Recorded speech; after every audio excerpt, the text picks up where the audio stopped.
dia mais uma vez a todos. Glória a Deus, né? Mais uma manhã. Irmãos, uma alegria estar aqui com vocês. Domingo passado, eu falei de dois extremos perigosos no ambiente cristão. O primeiro extremo, eu simplifiquei mostrando com uma história. Se você não assistiu o domingo passado o culto pela internet, eu convido você, assista. Foi uma bênção. Eu simplifiquei, ilustrei, contando uma história. Eu tenho duas filhas e digo assim a elas: Rafael e Malu, para que Deus aceite em vocês, vocês precisam orar pela manhã, jejuar, vocês precisam ler a Bíblia, serem dizimistas, e um detalhe importante: vocês são obrigadas a estarem juntamente comigo todos os cultos junto com a sua mãe, porque se vocês não estiverem comigo, a coisa vai pegar, o bicho vai pegar. Você já imaginou o peso que as minhas filhas carregariam em uma imposição feita por mim? Isso que eu estou citando aos irmãos é uma forma de legalismo. O legalismo é algo imposto. E assim, imaginando nessa história, assim elas crescem em um ambiente de medo, de muita pressão, pois o pai é bravo. E querendo sustentar uma aparência de família perfeita, família saudável, colocou um jugo pesado demais nas suas filhas. O tempo passa, essa semente na sua infância que foi lançada, ela cresce, germinando, gerando no coração delas uma religiosidade, ou seja, eu diria, uma falsa conversão. Então elas se tornam adultas, mulheres, se tornam mulheres ativas na igreja, movidas pelo medo, movidas pela conquista da vida eterna, movidas pelo ativismo e também pela necessidade de ostentar uma vida santa para aqueles que estão em sua volta, vivendo um cristianismo no automático. Como diria muitas pessoas, eu sou crente porque um dia eu ouvi minha avó falar e eu achava muito bonito, e assim se tornou uma tradição na minha família, que hoje meus pais são crentes, eu também devo ser crente. Passado então alguns anos dentro da igreja, as minhas filhas, elas são impactadas pela graça ao ouvir Efésios capítulo 2, versículo 8 e 9, que todos aqui acredito que conheçam. Porque pela graça vós sois salvos por meio da fé, e isso não vem de vós, mas é dom de Deus, não vem das obras, para que ninguém se orgulhe. Então elas são impactadas. O legalismo que era imposto, oprimia a vida das minhas filhas, ela cai. Esse legalismo é despedaçado. Uma busca então que era por obrigação se torna uma busca sem peso algum, algo livre. Então as minhas filhas pensam assim: Cristo, Ele me libertou, eu posso fazer o que eu quiser, sou salvo pela graça. Vocês não viram o texto que o texto fala? Como não é pecado tatuagem, então elas tatuam em seus braços, sola fide, sola grato. Assim agora somos reformados, livres. E o tempo passa, nada é imposto, nada é obrigação sobre a vida delas, elas são livres.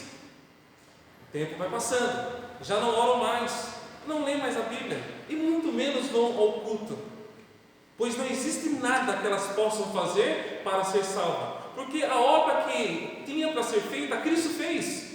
Então assim elas descansam na graça. Irmãos e irmãs, Cristo fez tudo por nós, já somos salvos. Nesse exato momento, dessa linha de pensamento das minhas filhas, surge um outro extremo perigoso, que é a licenciosidade, ou seja, e abusar de tal liberdade.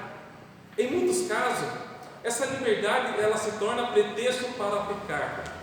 Essa ilustração das minhas filhas demonstra uma mudança de cenário. Passamos do legalismo para um contexto de liberdade.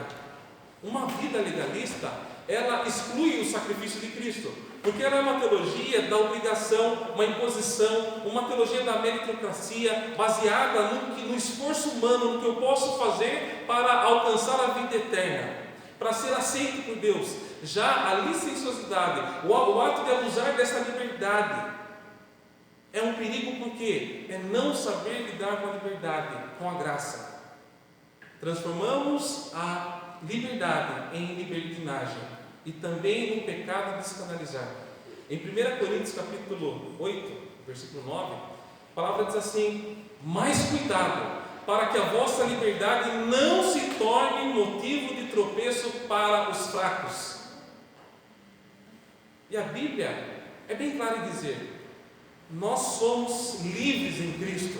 Cristo nos libertou naquela cruz. Isso é um fato, isso é real. A sua obra foi completa. Porém, quando agimos dessa maneira, acreditando que nós podemos fazer tudo, excluindo a verdade bíblica, excluindo as leis de Deus, partindo para uma licenciosidade, para uma libertinagem, é porque nós não entendemos ainda o que é graça. Nós ainda não entendemos o que é liberdade concedida naquela cruz. Na cruz, Cristo não, preste bem atenção, na cruz, Cristo não apenas nos libertou, mas Ele, através do seu sacrifício na cruz, nos adotou na família de Deus. Nós fomos inseridos em um contexto de trevas para a família de Deus. Portanto, nós não somos mais escravos do medo, não somos mais escravos do pecado, mas agora nós somos filhos de Deus. E como todo filho, nós temos as nossas responsabilidades. Responsabilidades para o Pai, e não o Pai carnal, mas o Pai também celestial. E a primeira responsabilidade de um filho é a obediência, é a submissão, é o respeito. Se de fato nós somos filhos de Deus, o nosso relacionamento para com o Pai deve ser de amor e não de obrigação. Um filho, ele anseia estar com o Pai. Seu relacionamento para com o Pai é um relacionamento de comunhão, de amizade. Por outro lado, quando nós olhamos para a figura do Pai celestial, o Pai jamais quer ter um filho distante, um filho que não se importa com ele, que não liga para ele, que não conversa com ele. O Pai, eu sou pai, espero das minhas filhas respeito, obediência. Um pai quer ver seus filhos sentados à mesa, como o dia de hoje, sentados à mesa para cear. Hoje é dia das mães. Feliz dia das mães para todas que estão e aquelas que nos assistem. Muitos foram viajar, mesmo sem ter dinheiro, para estar do lado das suas mães, fazendo tudo. Todo filho legítimo faz tudo pelo pai e pela mãe, pois todo esforço é válido. E por que todo esforço é válido para com o pai e para com a mãe? Por quê? Porque o filho, a filha ama a mamãe, ama o papai, é amor, e é amor que elas merecem todos os dias da nossa vida. Eu vou dizer algo para vocês, esse dia de mãe, para quem tem mãe, esse dia de mãe é algo que eu não concordo, eu acho muito errado. E eu olho para o dia das mães e acho algo muito injusto. Não sei quem que teve a ideia, não consegui pesquisar quem que teve a ideia de criar esse dia. E por que eu falo? Porque criaram na nossa cultura um dia para as mães. É como se criasse um departamento, um dia para se lembrar dela, de presentear ela apenas nesse dia. E isso é o que a nossa cultura ensina. Sei que os dias, eu compreendo e entendo que o dia das mães são todos os dias. Todos os dias elas merecem o nosso amor, o nosso respeito, a nossa gratidão. E quando eu penso para a questão religiosa, muitos crentes compactuam com essa linha de pensamento, sabem por quê? Porque apenas adoram Jesus no domingo, da mesma maneira que a cultura cria um dia para agir com amor para com a mãe. Esta mesma cultura influencia e nos ensina a ponto de nós acreditarmos que o domingo é dia do Senhor e somente o domingo. Somos aqueles que vivemos uma vida mundana, de segunda a sábado, chegamos no domingo e criamos um departamento que é a nossa vida espiritual. Assim como a mamãe, ela deve ser amada todos os dias, respeitada. Nós precisamos ter a mesma conduta ao Pai Celestial. São todos os nossos dias de culto, como sacrifício vivo diante de Deus, louvando, agradecendo. Nós não somos criados para seguir os caminhos dessa cultura moderna, pecaminosa, mundana, mas nós somos chamados, igreja, para viver contra essa cultura, porque o nosso lar não é aqui. Me causa estranheza quando eu vejo muito pouco caso para com o Pai Celestial. Nós acreditamos ser filhos, porém as nossas ações são como órfãos, Vivemos essa vida como se o nosso Pai não existisse. Agimos como pródigos, chamamos Deus de Pai, mas não amamos os nossos irmãos, ou seja, uma família chamada igreja. Será que podemos orar Pai Nosso? É por meio da fé, presta atenção, é por meio da fé em Jesus Cristo que nós somos chamados filhos de Deus. Mas se é pelas obras que nós comprovamos ter fé, será que nós somos filhos? As nossas obras responderão a essa pergunta. Se o nosso amor ao Pai se restringe apenas ao domingo, será que nós somos filhos?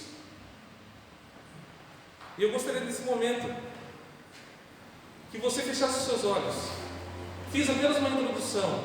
Eu gostaria que você abrisse o seu coração e refletisse na sua relação para com Deus. Você é filho do seu órfão.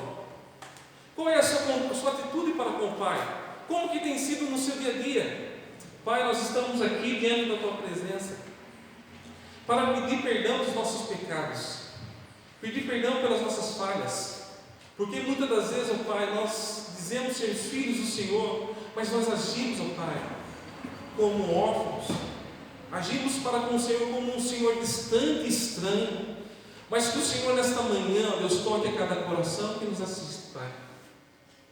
Corações que muitas das vezes têm seguido o curso desta cultura mundana e pecaminosa, mas nós somos chamados, ó Pai, para viver a Tua palavra, e a Tua palavra é contra tudo aquilo que é mundano, tudo aquilo que é pecaminoso. Que a Tua graça nesta manhã toque o nosso coração, Pai.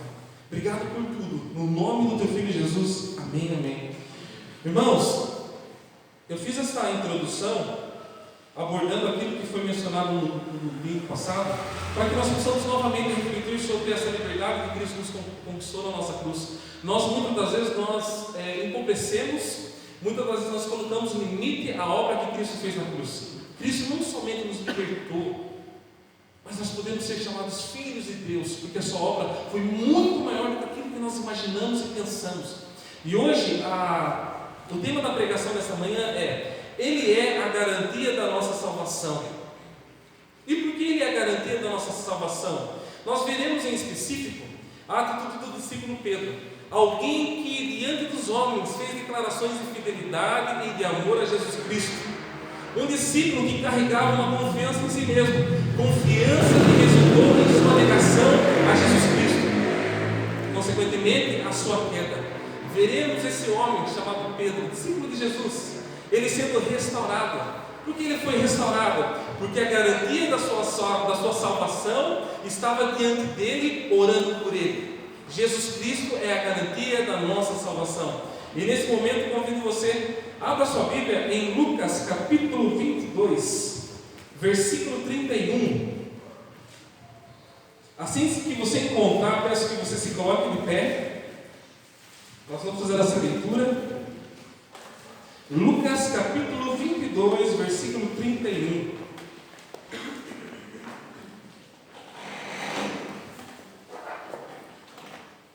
Aqui é Jesus falando com Pedro. Diz assim a palavra do Senhor: Simão, Simão, Satanás nos pediu para peneirá-los como trigo, mas eu roguei por ti, para que a tua fé não esmoreça. E quando te converteres, fortalece teus irmãos. Pedro lhe disse: Senhor, estou pronto para ir contigo, tanto para a prisão como para a morte. Disse-lhe Jesus: Pedro, eu te digo que o galo não cantará hoje, antes que tenhas negado 3 vezes que me conheces. Pode se sentar, irmãos? Irmãos, aqui Lucas capítulo 22, que nós acabamos de ler, ele foi escrito pelo próprio Lucas. Lucas era médico de profissão, também era um excelente historiador, cuja obra é impecável e digna de toda confiança.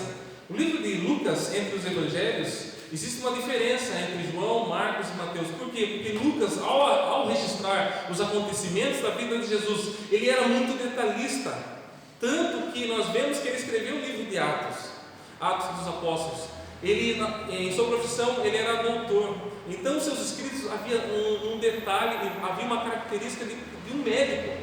E ele foi um homem, um discípulo de Cristo, que não era um discípulo direto de Cristo.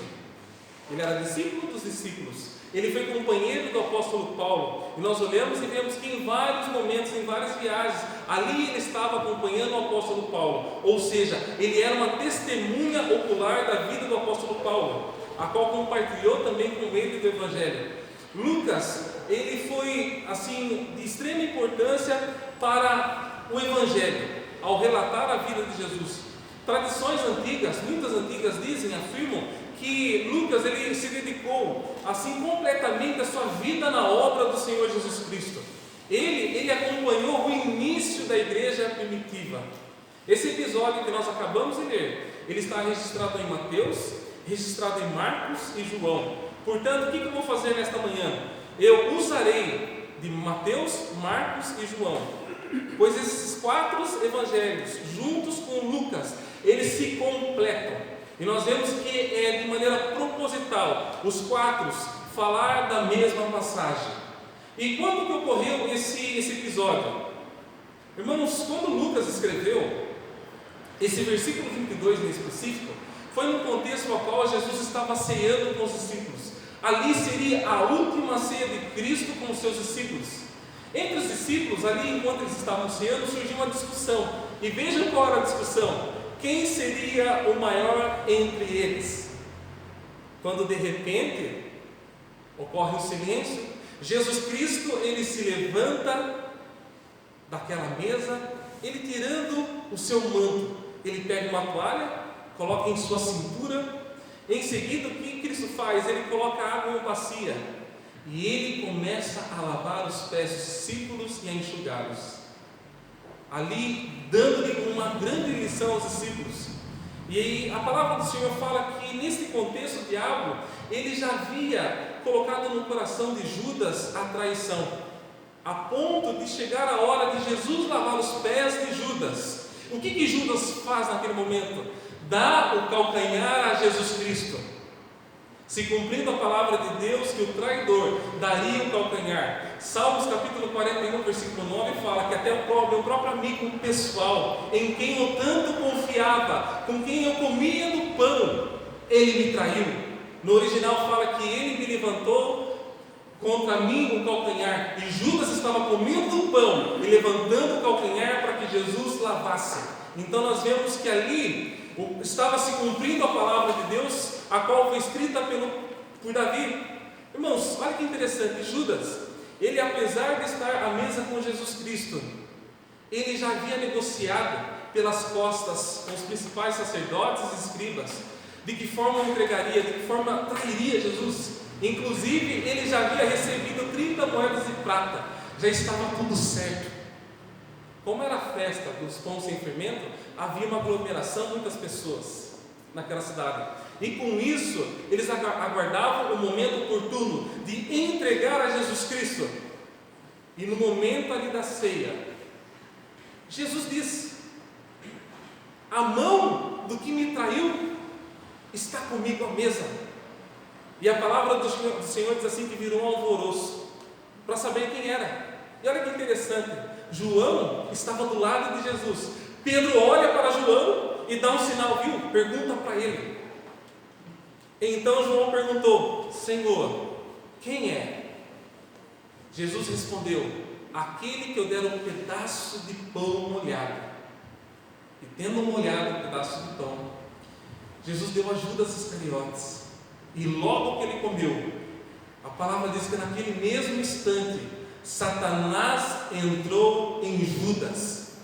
Olha aqui, vou abrir um parênteses nesse ponto. Nós vemos que Satanás entrou na vida de Judas. Ele não estribuchou, ele não gritou, não mudou o tom da voz e nem alterou a sua conduta. E nós vemos que Jesus, quando Satanás entra no corpo de Judas, Jesus vira para Judas e fala assim: o que estás para fazer, fazei depressa.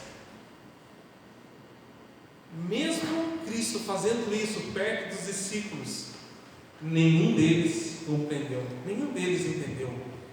Jesus então faz uma declaração aos discípulos: filhinhos, olha que carinho aos discípulos.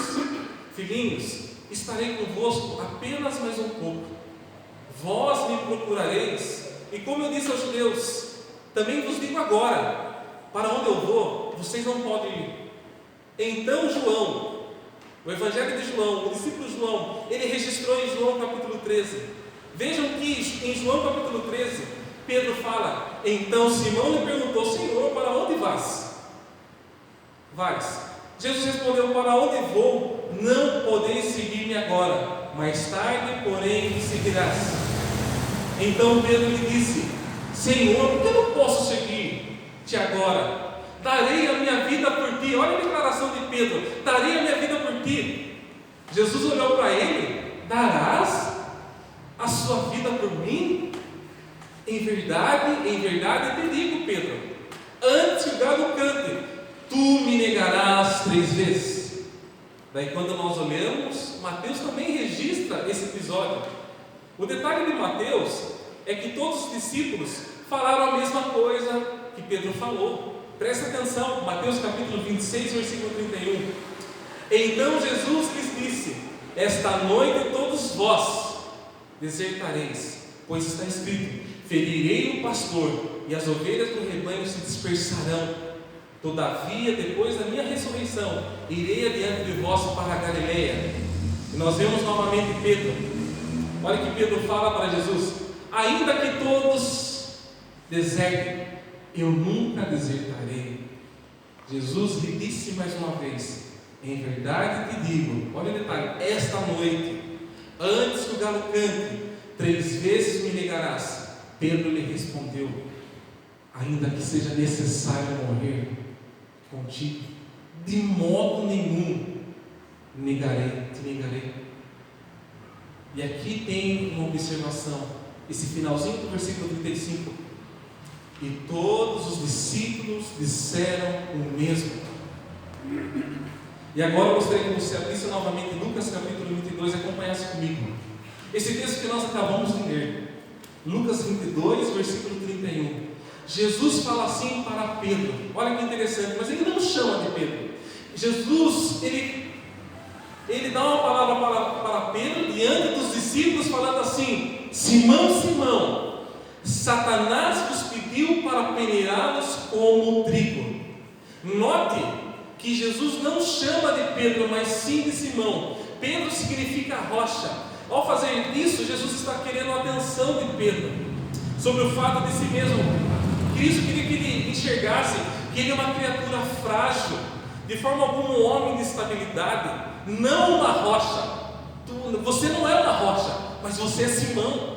Por isso Jesus alerta, chama ele, chamando a sua atenção: Simão, Simão. Parece a minha mulher quando está brava comigo: Rafael Henrique. Será que são comigo? Não. Só que Jesus ele fala assim: Simão, Simão, Satanás vos pediu. Irmãos, nós vemos aqui que Satanás indo até Cristo e pedindo permissão para Jesus. Da mesma maneira que Satanás pediu permissão a Deus para destruir a vida de Jó, ele se apresenta diante de Deus e pede permissão, como está em Jó capítulo 2, versículo 6. O Senhor Deus disse a Satanás: pois bem, ele está em tuas mãos, apenas poupe a vida dele. Irmãos, por mais que a nossa mente ela não compreenda, está na Bíblia, e algo que é maravilhoso: nada foge do controle de Deus, nada foge do controle de Jesus Cristo. Não existe nada nesse universo que Cristo não diga: é meu.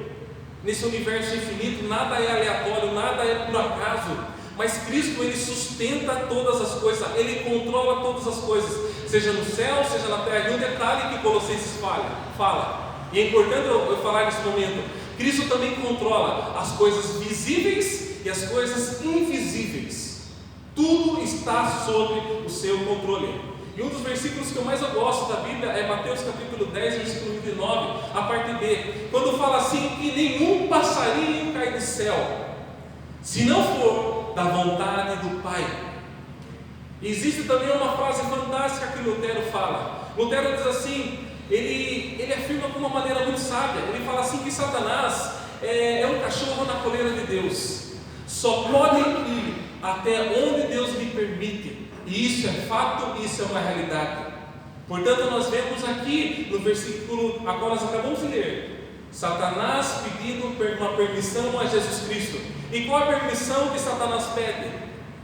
Satanás deseja peneirá-los como trigo. O ato de peneirar se refere basicamente ao ato de sacudir de maneira repetida, rápida, de maneira violenta o trigo.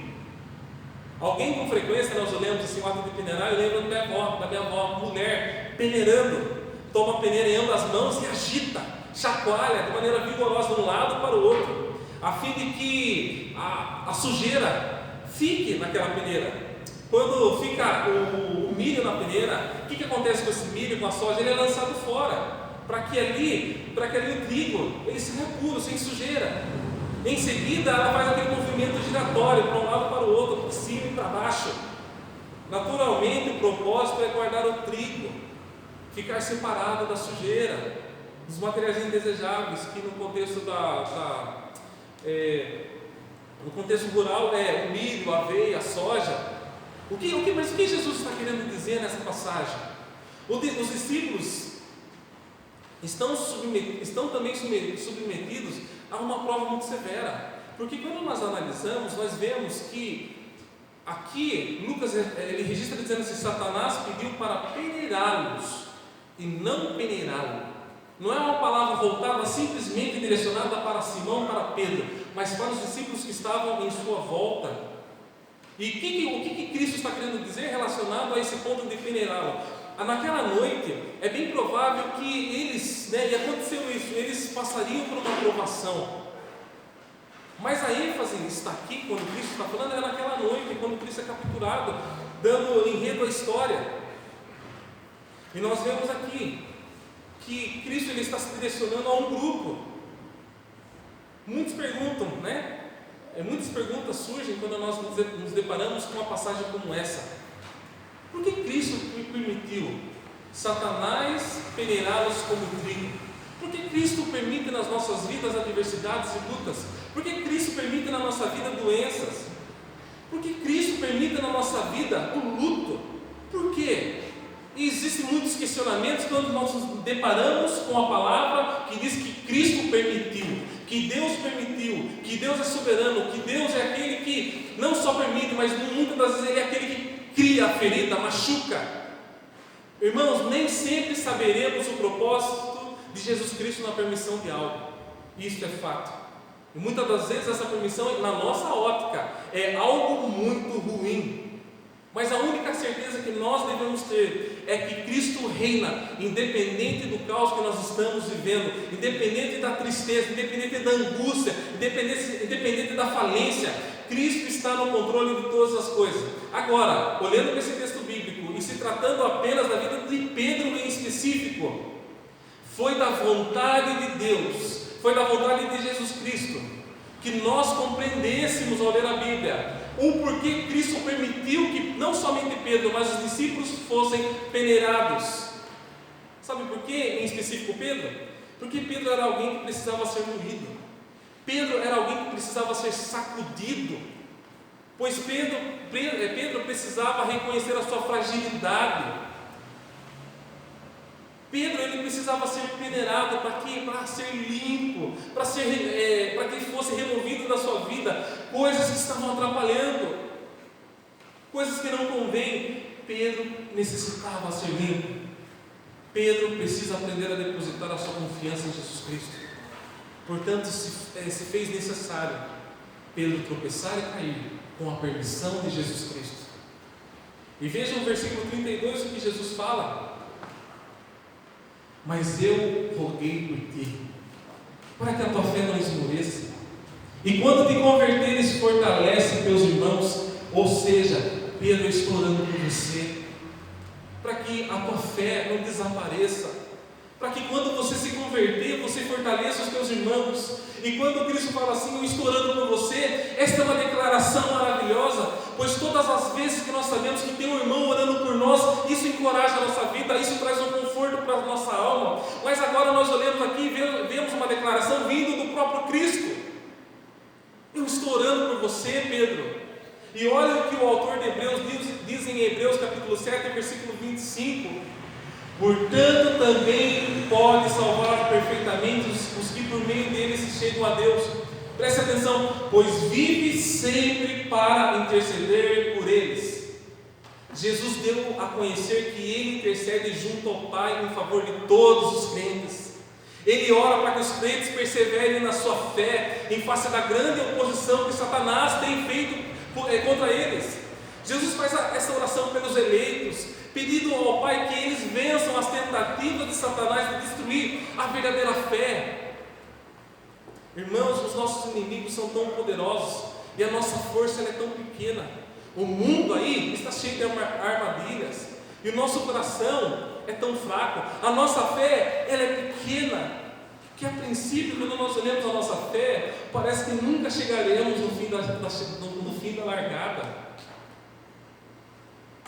Esse versículo então nos mostra que temos um poderoso amigo que está à destra do Pai, que está diante do Pai, intercedendo por nós, tendo em mira as nossas necessidades diárias e obtendo diariamente suprimentos de misericórdia e graça sobre a nossa alma. A graça em nós nunca morre totalmente, porque Cristo vive para interceder por nós. E ele fala assim: Pedro, eu estou orando por você, e quando você se converter, irmãos, como assim? Eu fiquei me perguntando assim por diversas vezes, como pode Pedro, ele não ser um convertido? Pense comigo que ele foi um homem escolhido por Cristo, chamado por Cristo, e assim ele se tornou um discípulo de Cristo. Estava com o mestre, comendo dos peixes, dos pães que Cristo multiplicou. Ele viu Jesus curar os leprosos, fazer maravilhas. Pedro foi aquele que ouviu diversos ensinamentos de Cristo. E um dos mais lindos, conhecido como o Sermão da Montanha, ele estava ali, aprendendo. Pedro estava naquele barco quando a tempestade assolava. E Jesus ali estava tirando uma soneca naquela embarcação. E de repente Jesus se levanta, olha para aqueles homens e diz assim: homens de pouca fé. E Jesus, com uma palavra, diz a queda do mar. E os discípulos ficaram desesperados: quem é este que com a sua voz, com a sua palavra, faz com que o mar se quede? Pedro estava lá. Pedro estava exatamente naquela embarcação. Pedro, ao mesmo tempo que estava ali ao lado de Jesus Cristo, ele estava distante de Cristo. Por isso, ele precisava voltar. Ou seja, ele precisava se converter. Ele precisava dar uma volta, voltar a Jesus Cristo. E com isso nós vemos também que não é obra humana se converter. Eu me converti, jamais. E sim uma obra exclusivamente feita pelo Espírito Santo, por Deus e por Jesus Cristo. Irmãos, não é diferente da nossa realidade. Quantos Simões ainda existem? Pessoas que já viram milagres, experimentaram o extraordinário feito por Jesus Cristo, viram tantos milagres operados em sua vida, em sua família. Quantos ensinamentos por meio da palavra Cristo nos ensinou, quantos ensinamentos esses Simões ouviram, porém ao mesmo tempo que acreditavam estar próximos de Jesus, por estarem inseridos dentro de uma igreja, na verdade encontravam-se distantes de Cristo. O fato de nós estarmos no mesmo barco que Cristo não quer dizer que nós somos convertidos. Pedro estava naquele barco, mas ele não era convertido. Ele estava do lado de Cristo, porém ao mesmo tempo ele estava distante. O interessante, que me faz lembrar nesse exato momento, é que quando Cristo chama ele, Cristo faz uma promessa a Pedro. Cristo faz um convite a Pedro. E nós vemos no final desta linda história, que aquilo que Cristo prometeu, que ele seria pescador de homens, se cumpriu. Mas vamos dar continuidade. Então Pedro, ele faz uma declaração confirmando isso que eu estou dizendo, que ele era alguém que precisava se converter, ou seja, alguém que estava distante e precisava voltar a Jesus Cristo. Veja que Pedro fala no versículo 33. Então Pedro disse a Jesus: Senhor, estou pronto para ir contigo, tanto para a prisão como para a morte. Irmãos, Pedro, ao dizer estou pronto, demonstra uma total confiança consigo mesmo. Fico pensando, irmãos, Pedro viu e ouviu coisas extraordinárias que somente Deus poderia fazer. Ele estava diante daquele que é a imagem do Deus invisível, o Criador dos céus e da terra, aquele que sustenta todo o universo, aquele que acalmou o mar com a sua voz: aquieta-te. Pedro viu, ouviu, e Pedro simplesmente, ao receber um conselho: estou pronto. Ou seja, eu me garanto. Pedro, o que ele faz com esse posicionamento? Ele rejeita a voz de Jesus Cristo. Pedro rejeita um alerta, Pedro rejeita um conselho. Rejeitar a voz de Cristo é uma tragédia. Lembre no Antigo Testamento as pessoas que rejeitaram a voz de Deus por intermédio de Noé, aonde elas estão nesse exato momento. Durante anos Noé falando, Deus usando a vida de Noé, e o que acontecia? As pessoas simplesmente rejeitavam. A atitude de Pedro é muito semelhante com as atitudes nossas, com as atitudes dos fariseus também. Os fariseus eram homens cheios de si, que se pronunciavam, faziam declarações apenas para se aparecer. E lembre-se que Pedro fez uma declaração do lado dos discípulos, dos seus irmãos, pois nesse contexto ele estava ali com a sua família. A atitude de Pedro é muito semelhante com as atitudes dos fariseus. Irmãos, Pedro estava diante de Jesus Cristo, o Filho de Deus, o Messias, alguém que ele mesmo foi uma testemunha ocular. Pedro demonstrou um caráter arrogante, e por isso que faz todo sentido futuramente Pedro falar em humildade. Nós vemos em sua carta como ele fala de humildade, como ele fala em santificação. Em 1 Pedro capítulo 5, versículo 5, ele fala assim: Deus se opõe aos arrogantes, porque um dia ele foi arrogante, ele sentiu isso na pele, mas dá graça aos humildes. Por várias vezes agimos como Pedro ao rejeitar a palavra de Jesus Cristo. E observe que Mateus ele registrou Pedro dizendo: Jesus jamais vai te abandonar, mesmo que todos te abandonem, eu estarei contigo. E o que João registrou? Pedro dizendo a Jesus: eu darei a minha vida por ti. Jesus olha para ele: você vai dar a sua vida por mim? Muitas das vezes nós agimos como Pedro diante das pessoas, diante dos nossos irmãos. Fazemos juras de amor a Jesus Cristo, prometendo viver para Ele, sendo fiel, leal à sua majestade. Mas em questões de minutos, falhamos. Irmãos, muitas das nossas declarações nem se lembramos mais.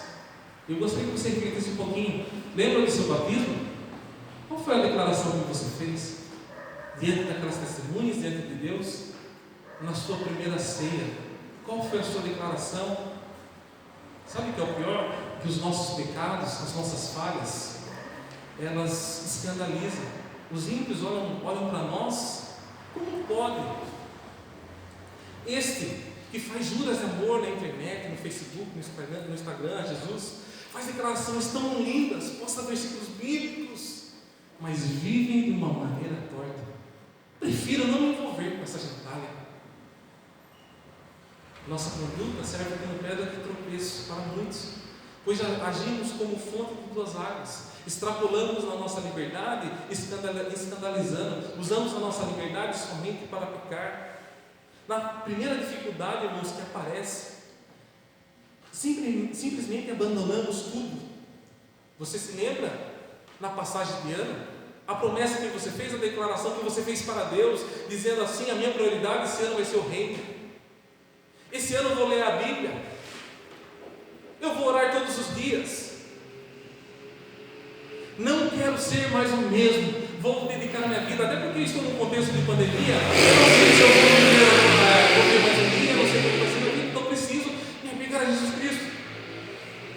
Promessas como uma névoa, surge e desaparece. Na primeira dificuldade simplesmente abandonamos tudo, e a pandemia ela tem sido uma prova disso. Aquilo que sempre foi a nossa desculpa: não tenho tempo. Nesta pandemia sobrou tempo para ler a Bíblia, ensinar aos nossos filhos a ler um bom livro cristão. Mas sabe o que nós fizemos? Ficamos internados em uma série da Netflix, em um jogo de videogame, em um Instagram, no Facebook, e o resultado disso tem sido o quê? Crentes fracos, mortos espiritualmente. E sabe qual é a raiz do nosso problema, irmãos? É querer amar a Jesus da nossa maneira. é querer amar a Jesus seguindo o nosso próprio padrão, seguindo a nossa vontade. E sabe o que Jesus fala em João capítulo 14, versículo 23? Se alguém me ama, obedecerá a minha palavra, e o meu Pai o amará, e nós viremos até Ele e faremos nele nossa morada. Foi exatamente isso que Pedro fez ao declarar que iria com Jesus na prisão até a morte. Ele prometeu um amor segundo o seu próprio padrão, do seu jeito, do seu gosto, da sua vontade.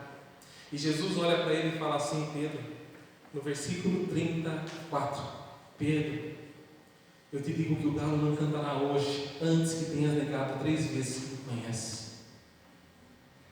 Pedro fez a sua ousada afirmação de lealdade a Jesus Cristo no cenáculo. Era uma quinta-feira à noite, uma noite anterior à sexta-feira da paixão, onde ele estava mais tarde naquela noite. Pouco depois que os soldados vieram para prender a Jesus Cristo, sabe o que aconteceu? Pedro fugiu. Ele permaneceu do lado de fora para ver o que ia acontecer. O que aconteceria com Jesus Cristo? Quando de repente Cristo está sendo julgado por alguns dos oficiais, quando vem uma pessoa até Pedro e diz assim a Pedro: não é você que estava com Jesus o Galileu? Mas Pedro disse: não, nem o conheço. Depois apareceu uma criada: você é aquele que estava com Jesus, o Nazareno. Mas Pedro negou com juramento: eu juro que eu não estava com esse homem. Por fim, apareceu mais uma pessoa dizendo a ele: você é um deles, eu te vi você com Jesus, porque o teu modo de falar te denuncia. Mais uma vez Pedro falou: não. A Bíblia relata que Pedro, ele negou com maldições, começou a enfatizar que não conhecia Jesus, e fez tudo isso porque se sentiu amedrontado, aterrorizado por aquelas criadas, por aquelas pessoas que passavam. Sabe o que aconteceu? Pedro, a rocha, foi peneirado como trigo. Chegou o momento da prova e Pedro falou. É no momento da prova que nós demonstramos quem nós somos. Se ele falasse sim, a sua vida estaria em perigo. Mas Pedro, naquele momento, colocou a sua vida como prioridade. E a prioridade de Pedro fez com que ele negasse a Jesus Cristo, porque a sua vida estava em perigo. Irmãos, existem várias situações que nós demonstramos se somos verdadeiramente servos, filhos de Deus. E eu gostaria de pontuar algumas coisas importantes. Irmãos, quem nós somos quando alguém pisa no nosso calo? Quando alguém faz um mal contra a nossa vida? Como cristão, qual é a nossa ação? Vingança? Revidar? Ou a nossa resposta é com o perdão? Quem somos quando as pessoas nos maltratam? A resposta disso revelará quem nós somos diante de Deus. Irmãos, uma pessoa, ela se revela quando ela recebe do poder. Qual é o seu posicionamento quando você recebe o poder? Você se torna alguém arrogante? Ou você, sendo servo, você se torna alguém humilde? E uma terceira situação é a pandemia. Nesse momento em quem nós temos depositado a nossa confiança? Na ciência? Na vacina? Em um determinado político? Ou em Deus? A sua resposta determinará quem é o Deus da sua vida. Respostas que sinalizam quem somos. E a todo instante nós nos deparamos com situações que mostram para nós quem nós somos. Sabe por quê? Porque naquele momento em que Pedro estava negando, ele escutou o galo cantando. E sabe por que o galo cantou? Para trazer a sua memória, para trazer a sua consciência do pecado que ele estava cometendo. E a todo instante o galo tem cantado a respeito da nossa vida, para lembrar quem você é, quem vocês são. Em versículo 34, para finalizar, disse-lhe Jesus: Pedro, eu te digo que o galo não cantará hoje antes que tenhas negado 3 vezes que me conheces. O canto do galo servia de uma certa maneira para conduzir a Pedro ao arrependimento. naquele momento que o galo cantou, a sua mente, como um estrago, fez-o lembrar da sua promessa. Como nós podemos ver, Pedro, mesmo andando com Cristo, sendo um discípulo, negou ou abandonou. Esta negação de Pedro é a mesma negação que Judas fez. Portanto, o fim de Pedro seria o mesmo fim que Judas teve. Como o próprio texto diz, Pedro estava distante, precisava voltar, precisava se converter. Nesse processo, Pedro foi peneirado como um trigo. Pedro, ele caiu. Mas o que fez com que Pedro fosse restaurado? A fé. Foi seu próprio desempenho? Foi seu próprio intelecto? Como ele falou, estou pronto? Como ele citou, mencionou? Não, mas foi o próprio Cristo. Cristo estava sustentando com a sua oração, e desta mesma maneira Cristo é aquele que tem nos sustentado em oração. Portanto, em Jesus Cristo nós estamos seguros. Vejam que João capítulo 17, versículos 20 fala: e rogo, Jesus orando a Deus, e oro, não somente por eles quem? Os discípulos, mas também por aqueles, nós, que virão a crer em mim pela palavra deles. Ou seja, hoje nós cremos em Jesus Cristo pelos relatos de Lucas, Mateus, apóstolo Paulo. E olha que lindo quando Jesus está orando ao Pai: Pai, eu estou orando não somente pelos discípulos, mas também por aqueles que virão a crer, ou seja, no futuro, a crer em mim pela palavra que eles vão me escrever. E hoje nós estamos aqui, é porque é por meio da palavra que Cristo tem nos alcançado. Nesse momento, Cristo tem orado por nós. Nós temos falhado em oração, mas Cristo tem nos sustentado por meio da sua intercessão junto ao Pai. Falhamos sim por diversas vezes na oração, mas existe um que não falha e é Jesus Cristo. Portanto, nós estamos seguros. Ele é a garantia da nossa salvação. A crucificação naquele contexto estava próxima, e quanto mais se aproximava, Cristo ficava sozinho. Portanto, assim como Pedro negou a Cristo, abandonando a Jesus, este foi restaurado à fé, independente de qual seja o seu estado espiritual. Talvez você esteja aqui dentro perdido, ou esteja retornando hoje. Cristo é poderoso para te restaurar, para trazer você novamente à comunhão. É isso que acontece, não porque somos fortes e capazes, mas porque Jesus Cristo está diante do Pai, intercedendo para aqueles que são seus. Cristo é aquele que não ora para o mundo, mas ora pelos seus. Portanto, Cristo é a nossa segurança, e nada nos tirará das suas mãos, nada nos separará do seu amor, porque a garantia desse amor não somos nós, é Cristo. E eu finalizo recitando Romanos capítulo 8, versículo 38. Pois tenho certeza de que nem a morte, nem a vida, nem anjos, nem autoridades celestiais, nem coisas do presente, nem do futuro, nem poderes, nem altura, nem profundidade, nem qualquer outra criatura poderá nos separar do amor de Deus que está em Cristo Jesus nosso Senhor. Vivemos sim em dias de luto, vivemos sim em dias de tristeza, mas nada tem poder para nos separar do amor de Cristo, inclusive a Covid e nem a morte. A Covid e a morte, ela tem sim poder para nos levar, para nos conduzir, para conduzir aqueles que creem em Jesus Cristo somente aos braços do Pai. E eu convido a você nesse momento a fechar os seus olhos. Nós estaremos aqui preparando. Convido a você, abra o teu coração nesse momento. A você que me assiste, feche seus olhos. Senhor nosso Deus, nosso Pai, eu apresento a cada vida que aqui está. Apresento a Deus aqueles que se encontram nos seus lares. Que essa palavra, Deus, possa transformar esse coração e trazer essas vidas à verdadeira comunhão, Pai. Não somos nada sem teu amor, sem tua graça, Pai. Deus, alcança cada um que está nesse exato momento, Pai, vivendo como órfãos, distante de Cristo. Dizem estar no mesmo barco, porém estão distantes, e hoje é dia de se converter, voltar ao Pai. Cristo, tenha misericórdia dessa vida, Pai. Obrigado por tudo. Abençoa aqueles que nos assistem, no nome do Senhor Jesus Cristo. Amém, amém. Deus abençoe vocês que nos assistem.